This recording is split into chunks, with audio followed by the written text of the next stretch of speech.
All right, friends, man, it's T. We back with our good friend Jason Blaha, the Bomba Clot Lifting Gym Slave, man. We're going to review his video this morning. Let's see what he has to say. Jason Blaha says, slow bulking works amazing. Well, if you are patient. Okay, slow bulking, eh?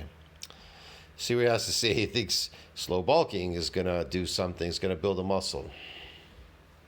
Yes, you absolutely can bulk slowly, and it's something that I've done with a lot of clients over the years, and I think it's perfectly feasible.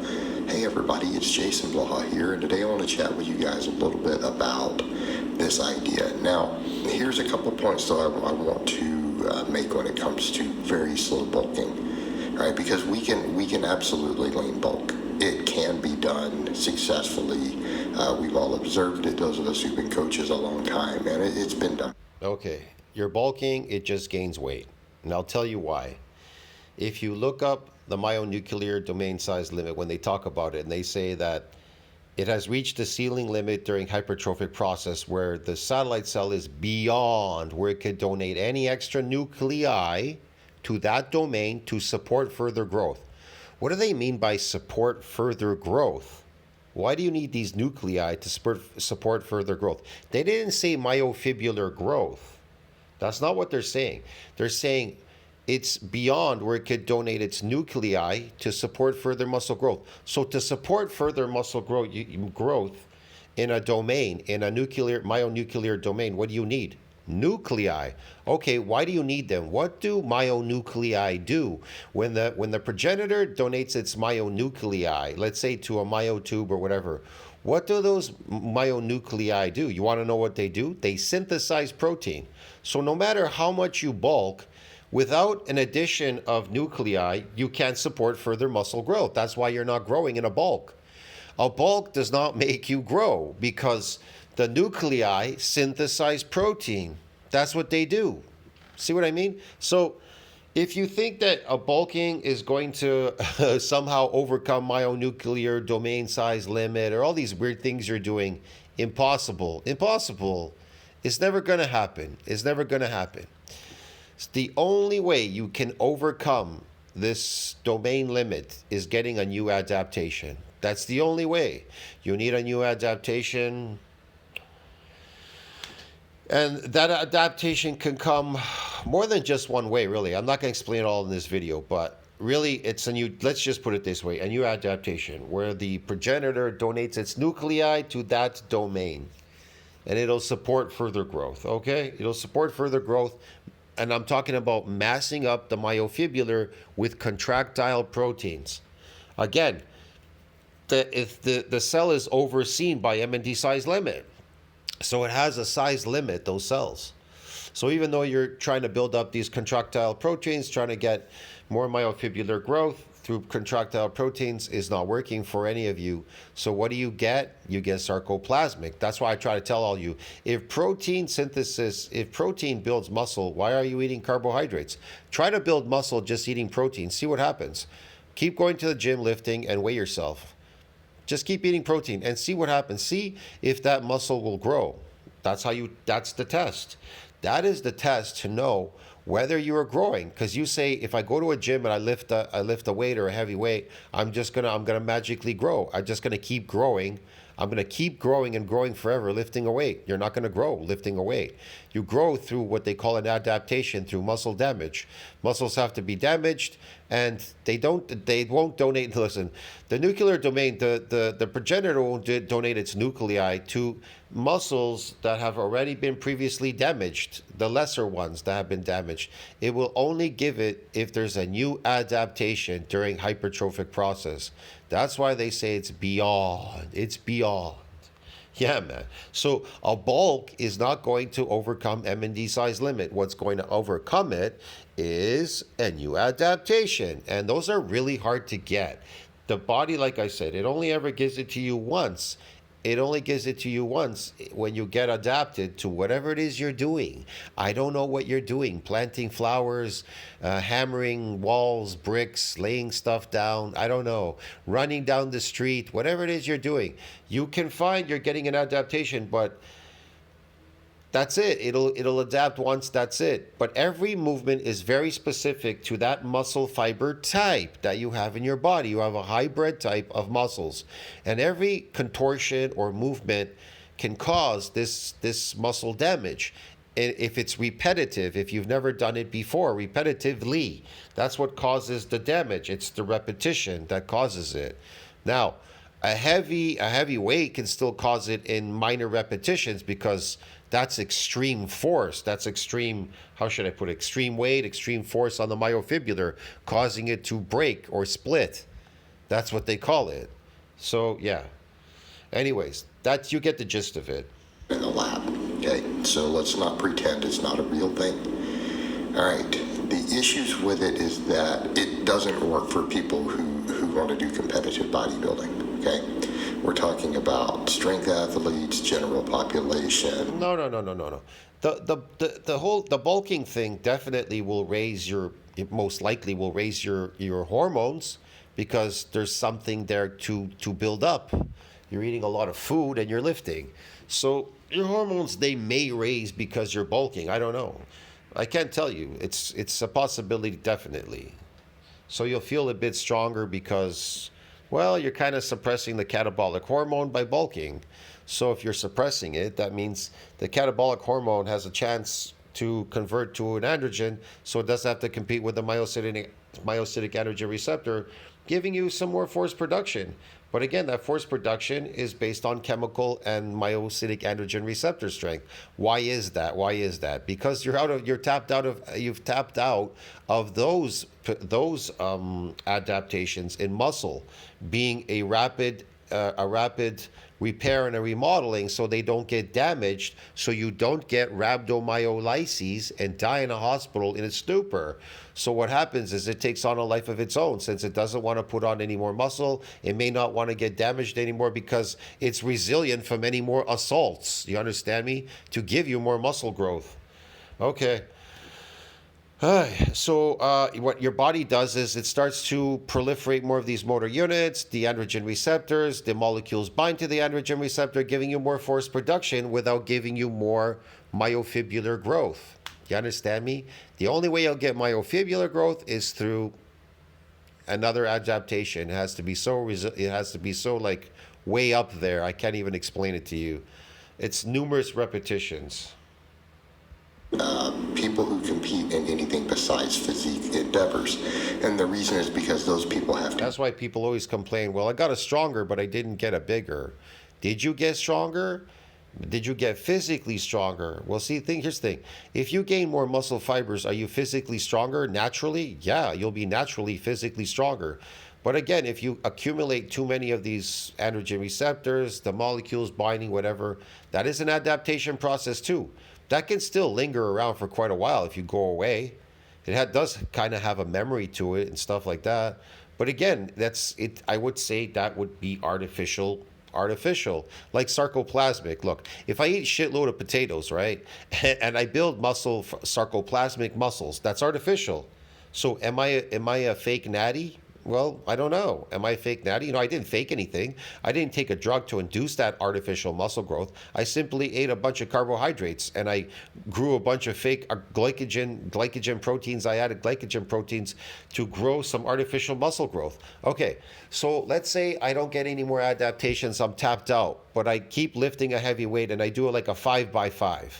So that I can get more of these androgen receptors and more, the androgens bind to it, giving me maximal force production. Okay. But that's not enough to get more muscle damage and adaptations, a 5x5. It's just not enough repetition work to cause the muscle fiber to break or to split, to damage, to get an adaptation. I'm not doing a lot. A lot of people miss the newbie gains because they ease into it. They never went hard. And so they didn't get this damage and they didn't get the progenitor. They didn't get nothing, the newbie gain phase. And those guys are called, what do they call themselves? Hard gainers.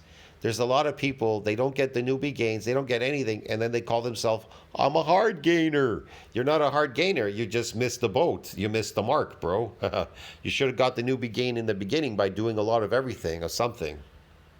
It's so lean that they're required to do true bulks and cuts, like in a large scale changes. Because in other words, if you cut down to contest level body fat, you need to get out of that as quickly as possible once your show is over, right? You can't stay there. Yeah, they're taking phony drugs and everything, these contest people on stage, whatever, cutting down and all that. It's all bullshit. A natural person trying to lose body fat, you're trying to lose body fat and you have muscle on your body and you want to starve yourself of what, these contractile proteins by trying to get your body to eat the fat as energy, you're going to lose muscle. You're going to lose muscle. You're going to lose a lot of stuff, like the glycogen muscles, some contractile proteins. Your myofibrillars will shrink. You'll have a hard time doing it. It's really hard. That's why most people opt in the beginning, before they ever start lifting, they lose a lot of weight first. They become like, they try to get, a really low body fat, and then they started their endeavor on building muscle. So by default, they're going to have to put on a little bit of weight really quickly. And they're still going to have to do really serious cuts every time they want to get ready for one of those. Okay? Look, it may take you longer as a natural. Let's say this. You're on a carnivore diet. You're on a meat, protein, whatever, high diet. That's all you're eating. And water. So you want to lose body fat, but you don't want to lose your muscle, and maybe even gain some contractile proteins as you go through the workouts. Well, then you're going to lift your weight, open a window, and you're going to keep eating this protein. And with the hopes of, and you got to do a lot of something in the gym to cause a thermogenic effect at the same time to burn that fat as energy. So, yeah, some people say eat a lot of fat, and that'll burn the fat and then the protein. But then they say, well, just eat protein and the protein, and then whatever. There's no fat there, nothing to burn. It'll start burning fat as energy. You're going to feel very lethargic, though, and extremely exhausted doing that. Even walking down the street could be exhausting. Just eating protein and no animal fat as energy. See what I mean? Particularly if they're drug-free, they can't stay at those low body fats. So setting that aside, we're talking about everyone else, right? Drug-free. You can't stay at low body fat, even if you're drug-free, especially on a carnivore diet. That Tristan Lee dude did it. The Asian kid. But everyone else, you absolutely can make lean gains. The downside is that people don't have the patience for it, because they're like, well, how do I know I'm making gains if the scale is barely moving? Which, again, highlights the problem. Okay, the problem with lean gains is not that it doesn't work. The problem with lean gains is not that a person can't gain a positive change in muscle and even possibly lose a little fat in the same period. It's that it requires patience. And one of the biggest problems we have with people when it comes to their body, any sort of transformation, they don't want slow results. They want everything fast. So guys will be willing to gain 20 pounds of body fat. And that's all they're gaining is 20 pounds of body fat. They're getting fat and skinny, and fat and skinny. It's such a vicious cycle, man. It's ridiculous. They can make the lifts go up faster. The progressive overload is going up every week. Okay? Because again, guys realize that usually that your coach here is stagnated. He's plateaued. He's done. He never reaches for another adaptation to get a donation of these nuclei by the satellite cell to support what? Further muscle growth. So how could he ever build muscle if you don't have any myonuclei? They synthesize protein. If the progenitor's not donating to support further muscle growth, what exactly are you doing in the gym? I know. You're a lifting slave, a gym slave, a lifting slave, because you're not really building any muscle, because you're focused on something else. Your attention is taken away because people have you wanting to pretend and tell you, well, you got to get strong. Well, I'll ask this question again. If you build more myofibrillar growth, are you naturally strong and not practiced strong? Think about it. If you get more myofibrillars, you are now naturally stronger. That's your natural strength. That isn't your practiced strength where you got an adaptation in these what do you call it? These androgen receptors for the molecules to bind to them, giving you maximum force production. See what I mean? That is practice strength. Why? Because it goes away really quickly. So you'll find out if you were to go away for a long time from the gym, that strength can over time can go away. What you're left with is your natural strength. But here's the problem. As you get older as a person, you're not getting stronger, you're getting weaker. You get weaker as you get older. That's the problem. So what do people try to do? Well, they want to stay strong or try to get stronger in a state of where they're getting weaker. You're not building more muscle as you get older. You're losing muscle as you get older. You're getting weaker as you get older. Get it, man? You don't get stronger. You don't build muscle as you get older. See what I mean? Your body doesn't do it naturally. So you're doing things unnaturally. You're using unnatural means to try to build muscle through muscle damage, adaptations, lifting these weights, doing very specific things. Do you understand me? Through what they would call an adaptation. You want to get it, you want the body to force it through an adaptation to give you what you want. But if you don't know how to manipulate the adaptation process, then you'll never know how to get the body to give you what you want. It's a study, it's an art. It's an art and a study. You need to be a master at getting these adaptations. That's why people always scream at me, tell me I'm on steroids and everything. They bothered me before in the past. Oh, because I lifted heavy and I was big, I must be on steroids. No, I was practicing on lifting heavy and I was practicing on getting big at the same time. I was doing a bunch of stuff because I knew it was based on an adaptation a type of system of adaptations. I just knew it because it's instinctual. You figure it out eventually. Eventually you figure it out. Well, some people, they never figure it out. They never understand it. Well, they might get some, help from other people, listen to other people talk, and then they start to think about it. They think about it. They're like, oh yeah, that makes sense. It does. The science tell you how to build muscle? Of course it does. It tells you what? It tells you everything. It tells you to further that hypertrophy, you need a donation of these nuclei. It tells you it's an adaptation process. They tell you eccentric exercise is associated with muscle damage. It tells you concentric is not associated with any muscle damage. See what I mean? They explain a lot of things, how these strengths come about, this, that, whatever, strength, power, speed, performance, and all that, getting bigger, better, stronger, and faster. They tell you protein synthesis needs to exceed this breakdown. They tell you everything in science how to build muscle. You're just not looking for it. That's your problem. I always post in my community section. If the weight's getting heavier on the bar, and they realize it so much that they'll cheat. This is why I tell people it only counts if your range of motion and your form stays the same. Okay, you start trimming range of motion, bouncing the bar off your chest, all that stuff. That doesn't count. That's not progressive overload. You're just cheating the weight up. Or you use, if you use loose form, you get looser and looser with the form. Well, that's not the same thing. Look, why are these bodybuilders and powerlifters, why do they suck against people that arm wrestle? Because it's based on an adaptation process. Look, the guy's like, well, Larry Wheels, he's on steroids and he could deadlift like 900 pounds or whatever. Okay, let's just say 800, 900 pounds he could deadlift. But he can't beat a guy who arm wrestles. Why is that? A simple little skinny guy that arm wrestles. Because it's based on an adaptation process. They got more adaptations. They got more of a repair and a remodeling in their muscle fibers. Because they do many unaccustomed exercises in those bouts that they're doing. If you notice pronation and all that, they do a bunch of things with their arm.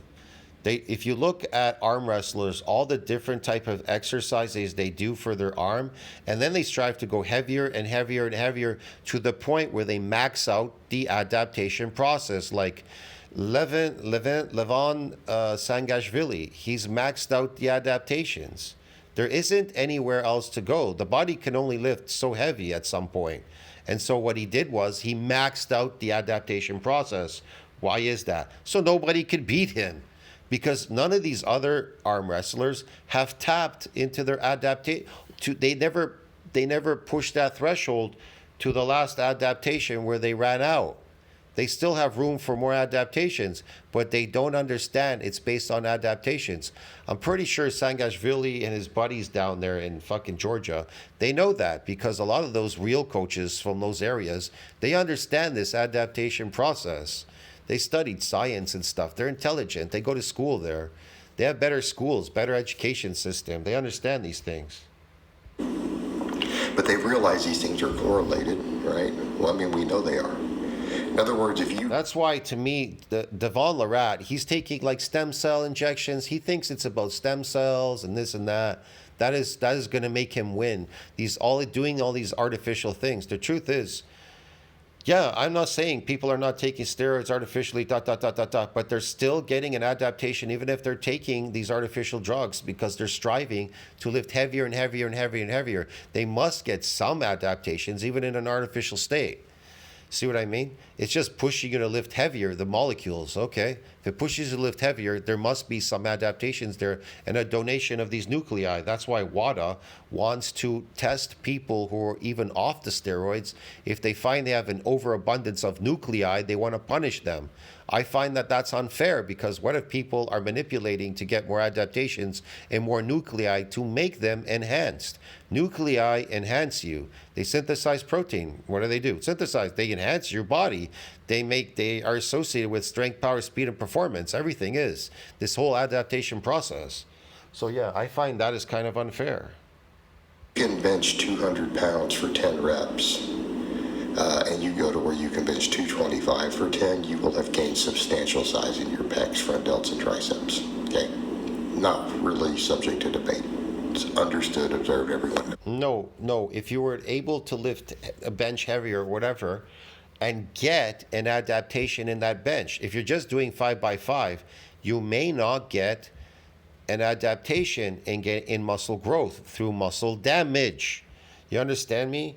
It's not enough to get enough of it. So your body will start compensating in something that you may not want. So you didn't build your natural strength through an adaptation and in a repair and a remodeling. It'll give you these androgen receptors for that forced production because it sees it as unusual. That is the protective effect. Again, an adaptation is protection. It is protecting you because this is unusual behavior. It's like a woman that lifts a car off her kid. He's dying. She gets an influx of this adrenaline and she can lift a 6,000-pound car. It's temporary though, you understand me? So that's what I'm trying to explain to you. It's chemical strength. They will be visibly bigger. So, because these things go slowly with their... No, they won't be physically, they will be physically bigger, but they won't look physically bigger after a repair and a remodeling. What will make you look bigger is now when those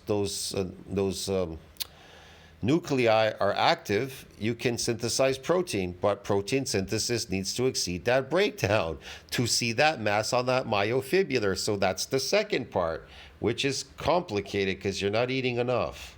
Realizing it's progressive overload goes up slow because that progressive overload is evidence of hypertrophy. Well, if you've only gained a very tiny amount of muscle, you're only going to see a very tiny change in what you're lifting. No. Just because you gained a tiny bit of muscle, you won't see a lot of change in your lifting. You will see a lot of change because it's based on an adaptation process. So even if you didn't increase your natural strength, you'll get chemical strength. It'll increase it. Your body will increase it through these androgen receptors and binding to them. It has to do that. It's an adaptation process because you're forcing it. 10 rep sets might turn into 11. That's why 5x5 is so popular. It never weakens you because you're not getting any muscle damage. Muscle damage happens in a very high range of repetition. A very high range of repetition, that's when muscle damage occurs. Something you're doing repetitively. Okay, your 200-pound bench for 10 might go up to 205 for 10 over a couple of months. I'm not talking about in 1 week. Like, we're talking about a month or 2 or 3. But isn't that what you would expect? Okay, if your goal is to gain muscle with no fat, and people are like, well, what if the scale's going so slow you can't track it? Well, but are you training correctly? Is your training dialed in? If your training is dialed in, you know you're gaining some muscle, even if the scale isn't really going up. What are you talking about? If the scale isn't going up, you're not gaining any muscle. It's really simple. And again, even if the scale does go up, how do you know it's muscle and not sarcoplasmic? How do you know it's myofibrillar and sarcoplasmic? See what I mean? You're not getting an adaptation. You may be getting an adaptation in glycogen loading, ATP. Yeah, man. So what if it takes it 4 weeks before you see it go up a whole pound? Or 3/4 of a pound on average? Because you should be weighing in every morning, right? People who think that's weird, I would say I've done it every morning for like a decade. You just get up and it becomes part of your normal routine, like getting up to pee, you just step on the scale, right? So you know what your averages are. You know what your averages are. So if you've got that general upward trend, okay, if your training is good, then you know that you're gaining some muscle. So if the scale's barely moving, then you're either gaining muscle or losing fat or both. Does that make sense to people? How do I know I'm making progress? Well, is your training good? If you don't know if your training is good, then you need to hire a coach. And so instead of that, so if you don't know how to tell these things, hire a coach. I offer these services. It's my primary source of income. So that would be my answer. So, Yes, hire a coach like Blaha that doesn't know anything. He'll make you fail like he is. He's failing. How could somebody who's failing and can't really explain it to you properly, how can he be your coach? A coach is somebody that has acquired really good experience and knowledge over time. See what I mean? it says, how do I know? Well, if you don't know enough about training to know if your training is good, then hire somebody. If not me, then someone else. There you go. There's your solution. You know, and then people say, well, I'm really serious about this, though. Well, then if you're serious, hire a coach. Either you have spent 10,000 hours researching. If you're serious about something, and if you can't do the research, you can hire someone who does that. That's how anything works in life. Okay? So back to the point. If your training is good, then why wouldn't you be gaining muscle? Are you eating sufficient protein? Is your diet fairly balanced? Well, okay then. So the scale is sitting the same for 3 weeks. And then maybe it finally goes up a hair. Well, then you're lean bulking. Okay, so then that's what I would also say. Let's say over 3 months, let's say you misdialed and you underate slightly. And the scale only went up 1 to 2 pounds in 3 months instead of a pound every month. Again, that could be, you could be misconstruing this weight with sarcoplasmic. See what I mean? That's the problem. People are shooting, but they're hitting the target very low on the target. They're missing the target completely. Okay. Yeah.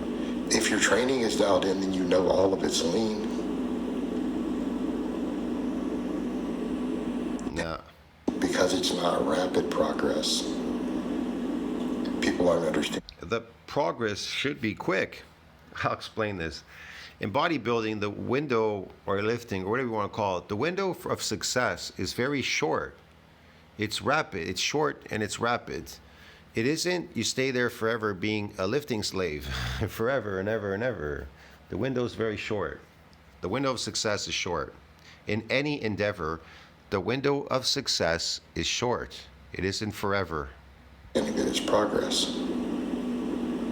Okay, so what does that equal at the end of the year? So at the end of the year, if your training was dialed in the whole year and you only gained 5 pounds. Like Blaha, he's still trying to build muscle 30 years later.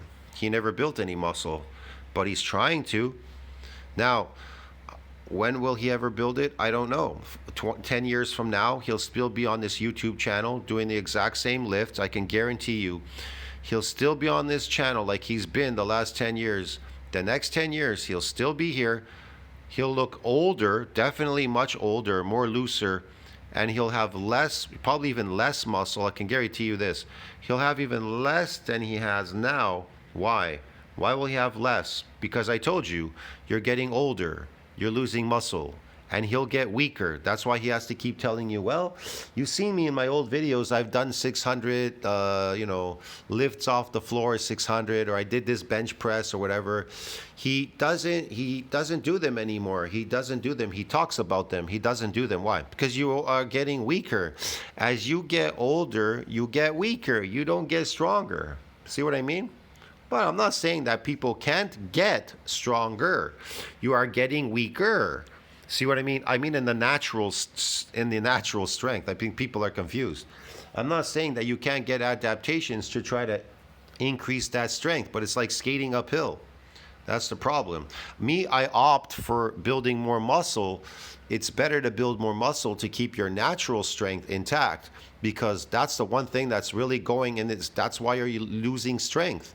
You're losing strength because you're losing muscle. You lose muscle, you lose natural strength, and you lose power, a whole bunch of stuff.